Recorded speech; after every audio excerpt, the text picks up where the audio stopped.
pagi pemirsa, saya Kina Sution akan menemani Anda dengan beragam informasi terkini di antaranya. Pelaku pencabulan gadis keterbelakangan mental ditangkap Satreskrim Polres Serdang Bedagai. Puluhan organisasi Islam Labuan Batu lakukan aksi tolak RUU haluan ideologi Pancasila. Jelang Pilkada, KPU Siantar gelar rapid test. Selain cuplikan berita tadi, kami juga akan menghadirkan beragam informasi lainnya. Pemirsa, kita jelang sumut hari ini pagi selengkapnya.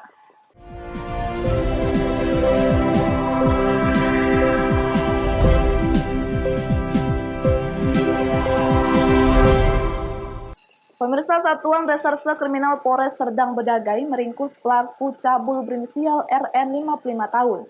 Warga desa Sebulu, Kecamatan Teluk Mengkudu, Kabupaten Serdang Bedagai, Sumatera Utara.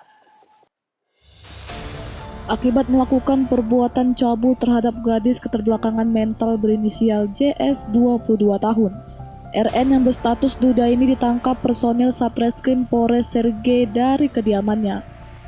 Penangkapan tersebut berdasarkan pengaduan orang tua korban sesuai dengan nomor laporan polisi LP 2587/2020 SU Reserge tanggal 11 Juli 2020.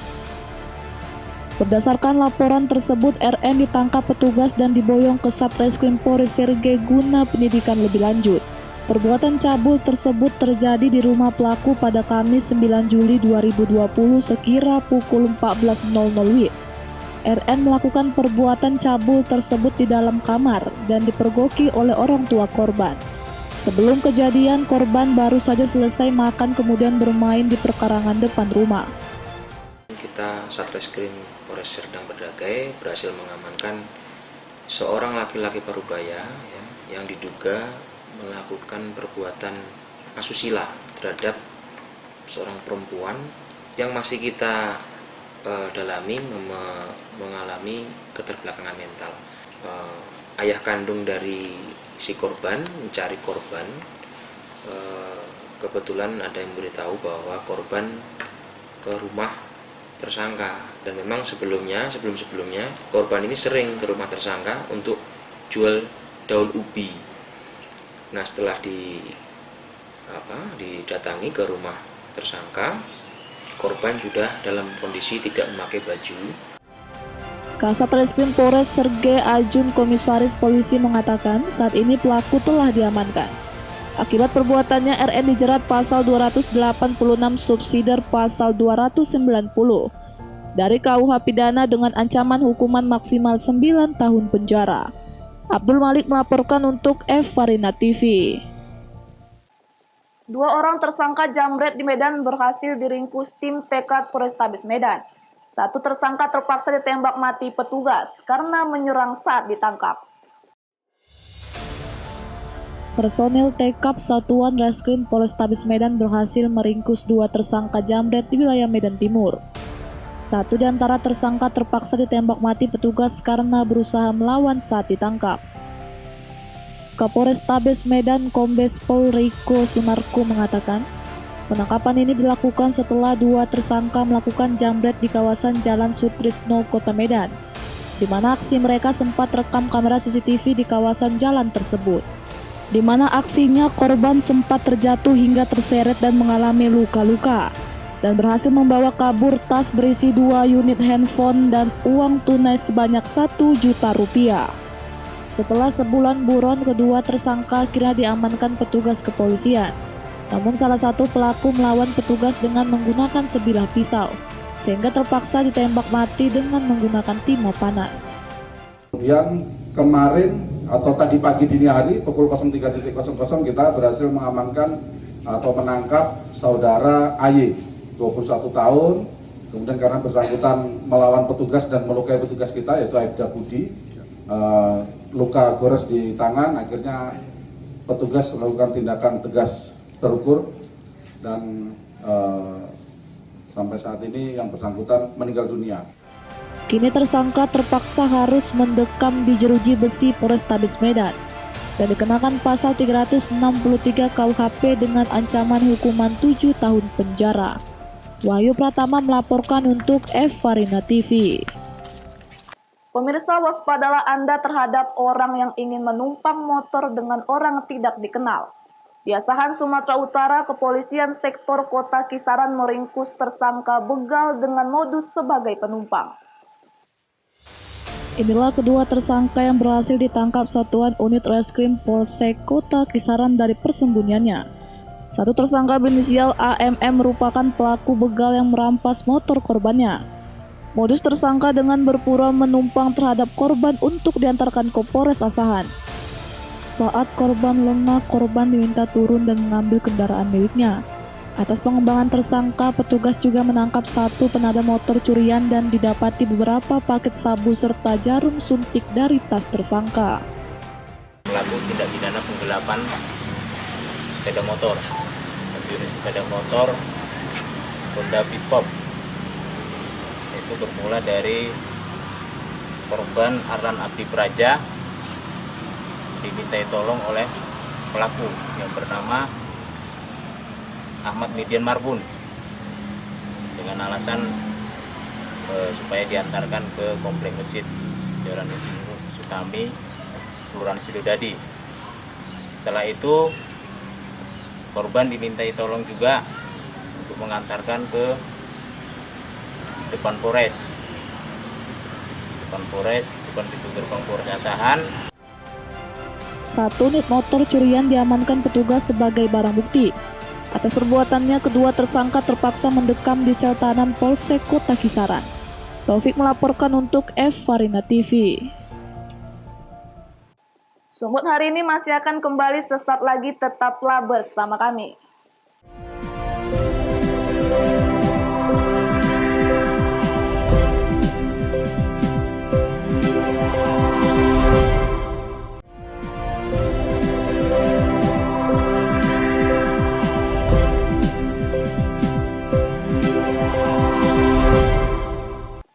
Terima kasih masih bersama kami.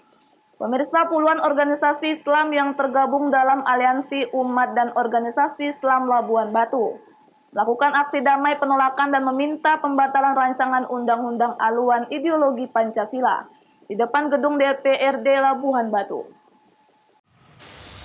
Dengan mendapat pengawalan dari pihak Salantas Polres Labuan Batu, ratusan massa umat Islam dari 25 organisasi yang terhimpun melakukan long march dari Masjid Agung Rantau Prapat menuju gedung DPRD di Jalan SM Raja Rantau Prapat, Labuan Batu, Sumatera Utara, di mana dalam orasinya massa menentang dan menolak adanya RUU HIP. Adapun tuntutan massa yaitu membatalkan RUU HIP dan sejenisnya, mengusut tuntas penggagas RUU HIP karena telah melakukan pengkhianatan terhadap ideologi Pancasila dan membubarkan BPIP yang diduga tidak berperan dalam mempertahankan ideologi Pancasila, serta tidak memberikan ruang bagi ideologi komunis di NKRI. Menurut salah satu ketua Ormas Islam menyebutkan aksi ini sebagai bentuk pihaknya menolak dan menentang RUU HIP. Dan pihaknya berharap penuh aspirasi mereka disampaikan kepada pemerintah pusat dan DPR RI agar RUU HIP tidak disahkan.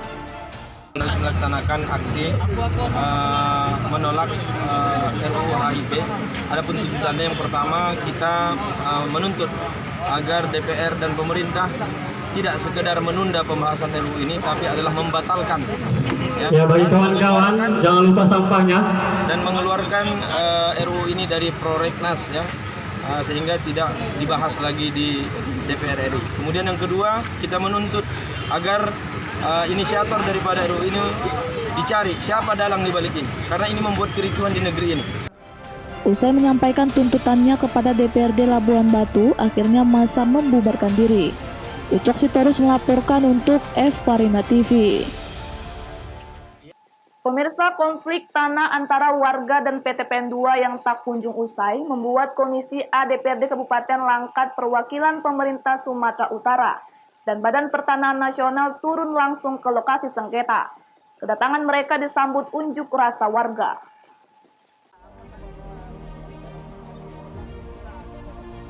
Kedatangan Komisi A DPRD Kabupaten Langkat ke lokasi sengketa di Desa Kuala Begumik Kecamatan Stabat, Kabupaten Langkat ini merupakan tindak lanjut dari rapat dengar pendapat terkait sengketa tanah seluas 10 hektar di lokasi tersebut. Komisi A juga mengundang pihak terkait ke lokasi seperti warga masyarakat, PTPN 2, Badan Pertahanan Nasional, dan pemerintah Provinsi Sumatera Utara. Selain untuk melihat langsung tanah yang disengketakan, DPRD Langkat juga meminta BPN untuk menentukan titik lokasi berdasarkan data GPS milik BPN. Penentuan titik koordinat ini dinilai perlu untuk menetapkan kawasan yang disengketa masih termasuk dalam hak guna usaha PTPN 2 atau tidak. Sayangnya, dalam acara itu tidak ada satupun perwakilan PTPN 2 yang datang, sedangkan warga datang sambil berorasi menuntut tanah mereka segera dikembalikan. Lahan seluas 10 hektar ini diklaim milik warga sesuai dengan Surat Gubernur Sumatera Utara tahun 1985. Namun lahan tersebut juga diklaim sebagai hak guna usaha milik PTPN 2.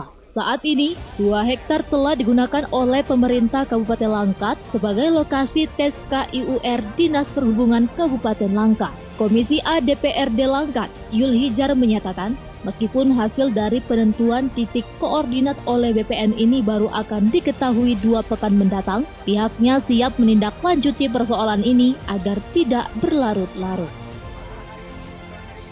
PR Kabupaten Langkat, khususnya Komisi A hari ini turun kemari adalah sebenarnya targetnya hanya mencari titik koordinat. Saat ini tim di lapangan masih tetap keliling.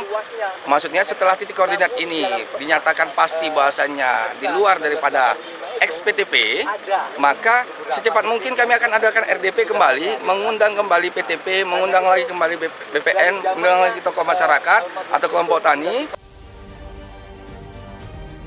Wahyu Pratama melaporkan untuk Eva Rena TV. Pangdam 1 Bukit Barisan pantau rapid test kepada anggota TNI Rindam 1 Bukit Barisan Pematang Siantar. Hasil pemeriksaan dari 1.373 anggota TNI, 77 yang diantaranya reaktif.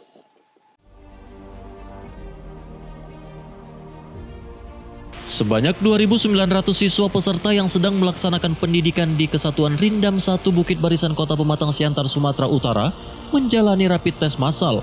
Hal ini dilakukan guna mencegah klaster baru dalam penyebaran virus COVID-19. Pangdam 1 Bukit Barisan Maijen TNI Irwansyah bersama dengan jajaran terjun dan memantau langsung kegiatan rapid test massal terhadap 1.373 peserta didik di kawasan Rindam 1 Bukit Barisan, Jalan Argasari, Kelurahan Setianegara, Kecamatan Siantar Sitalasari, Kota Pematang Siantar, Sumatera Utara. Pelaksanaan rapid test massal ini digelar pada 12 Juli 2020 kemarin. Hal ini guna mencegah klaster baru dalam penyebaran virus COVID-19. Kegiatan dilaksanakan di Gedung Olahraga Rindam 1 Bukit Barisan dibantu oleh petugas dari tim gugus tugas Provinsi Sumatera Utara dan tim gugus tugas Kabupaten Simalungun. Pangdam 1 Bukit Barisan Maijen TNI Irwansyah menyebutkan, pelaksanaan rapid test terhadap peserta didik digelar dalam rangka mendukung pemerintah pencegah penyebaran COVID-19, khususnya di jajaran organik dan siswa baru di kawasan Rindam 1 Bukit Barisan. Dari 1.373 siswa yang telah dirapid test hingga siang tadi, sebanyak 77 orang dinyatakan reaktif, dan selanjutnya ke-77 siswa akan diisolasi guna pemeriksaan lanjut yakni tes swab. Maijen TNI Irwansyah menyebutkan, kegiatan rapid test ini akan terus dilanjutkan hingga Senin esok, hingga keseluruhan siswa sebanyak 2.900 yang sedang melaksanakan pendidikan di Rindam 1 Bukit Barisan menjalani rapid test. Hasil rapid test yang dilaksanakan terhadap siswa hari ini itu sudah dilaksanakan kepada 1.373 siswa yang rencananya nanti akan mencapai 2.900, sekitar 2.900 anggota TNI. Sehingga pelaksanaan rapid test ini akan berlangsung sampai dengan besok rencananya. Nah, dari hari ini hasil kita sudah simpulkan sebanyak 77 dinyatakan reaktif. Ya.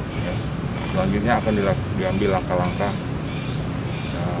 swab maupun PCR untuk penanganan berikutnya. Ya, diharapkan kita sedini mungkin dapat mencegah menyebarnya pandemi COVID-19 ini di lingkungan Rindam setidaknya.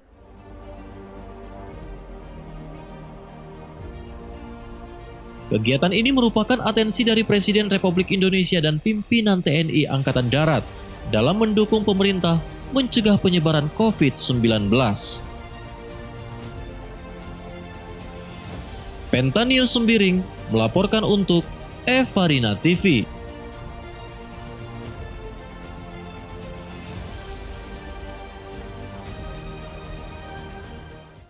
Sumut hari ini masih akan kembali sesaat lagi, tetaplah bersama kami.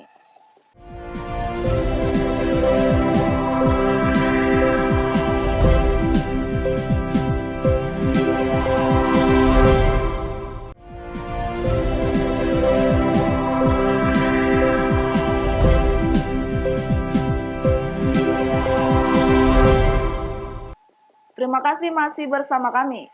Pemirsa, Komisi Pemilihan Umum Kota Pematang Siantar melakukan rapid test massal terhadap ratusan petugasnya menjelang pendataan pemilih dari rumah ke rumah.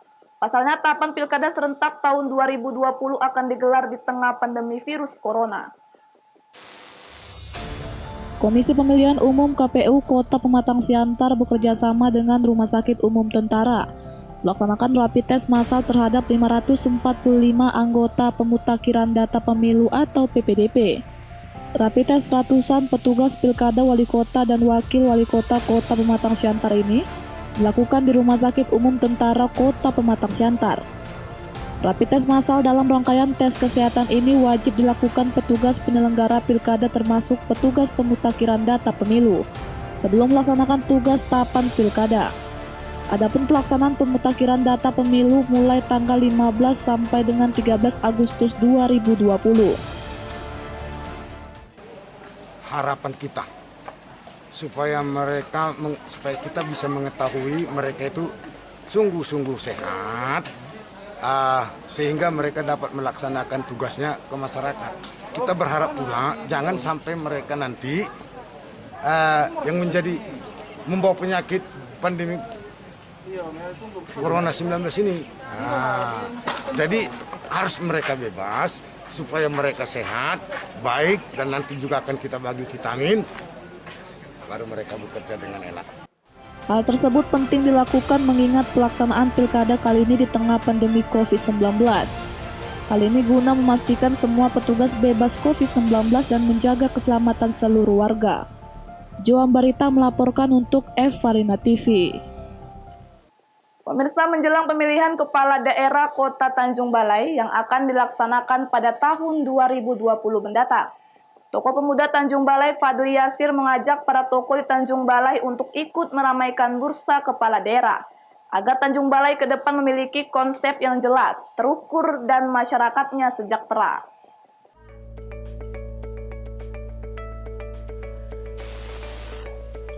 Putra daerah Tanjung Balai yang kini berkiprah di kancah nasional, Fadli Yasir, melihat kondisi kota Tanjung Balai sekarang ini sangat menyedihkan dan memprihatinkan.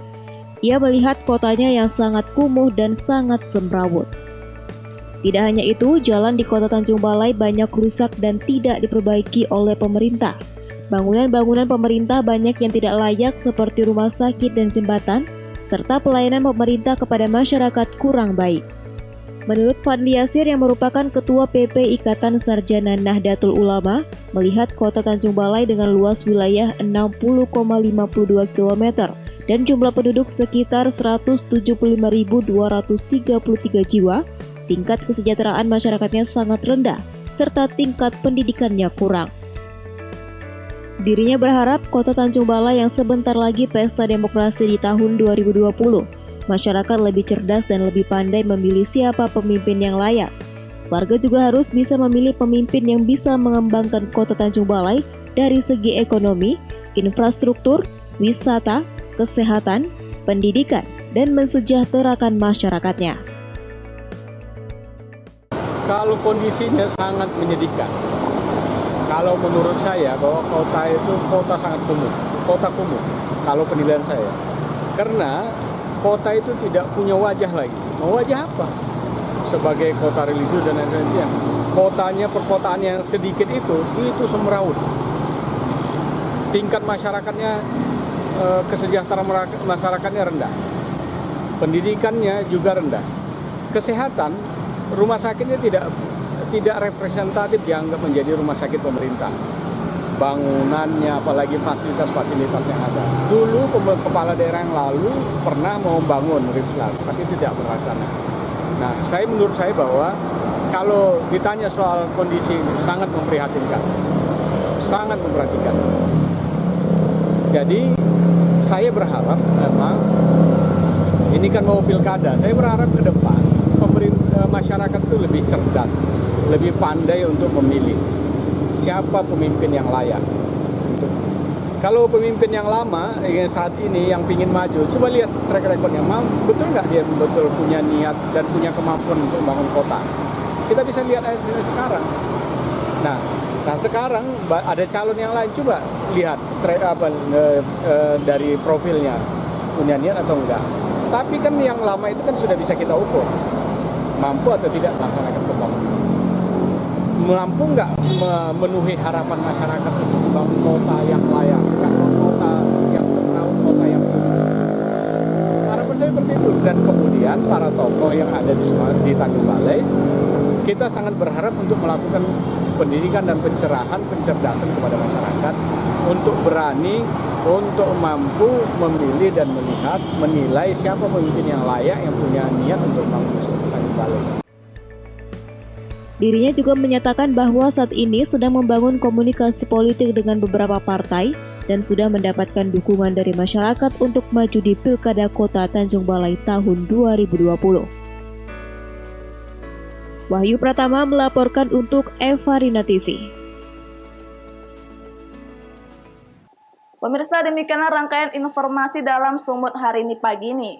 Saya Kiki Nasution mewakili kerabat kerja yang bertugas pamit undur diri. Terima kasih atas kebersamaan Anda dan sampai jumpa.